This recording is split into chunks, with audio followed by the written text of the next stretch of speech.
Une seule seconde, dans les années 60 ou 70, qu'un ouvrier aille tout seul dans le bureau de son chef, sans être accompagné par un représentant du personnel ou par des collègues, pour se voir imposer des objectifs personnalisés, avec des évaluations personnalisées. Ça, c'est pour vous montrer l'importance spectaculaire de la transformation qu'a introduit l'individualisation, l'atomisation des situations de travail.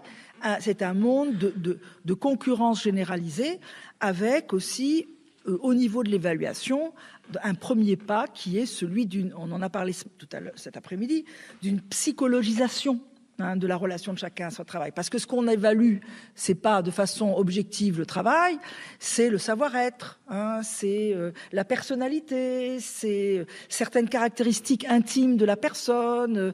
Est-ce qu'elle est réactive? Est-ce qu'elle comprend ce qu'on veut d'elle? Est-ce qu'elle est de bonne volonté? Est-ce qu'elle progresse? C'est une dimension de psychologisation et de mise sur la sellette de la personnalité de chacun. Ça, c'est quelque chose qui est loin d'être neutre. L'engagement est personnel désormais. Il est véritablement... on vous demande de montrer que vous êtes une personne intelligente, intuitive. Par exemple, dans certains... moi, j'ai fait des enquêtes et un manager qui me disait...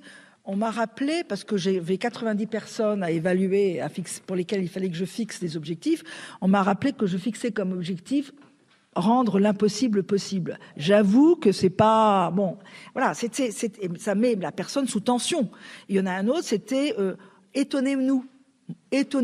Bon, non, mais c'est une manière de mettre dans un état de tension et de vulnérabilité les gens. Ils savent pas trop à quel sein se vouer. Ils savent pas trop en fonction de quoi on les évalue. Ils savent pas trop comment faire. Mais c'est ça qui est mis en place, cette espèce de promotion de l'individu dans ce qu'il a de plus personnel, de plus intime, de plus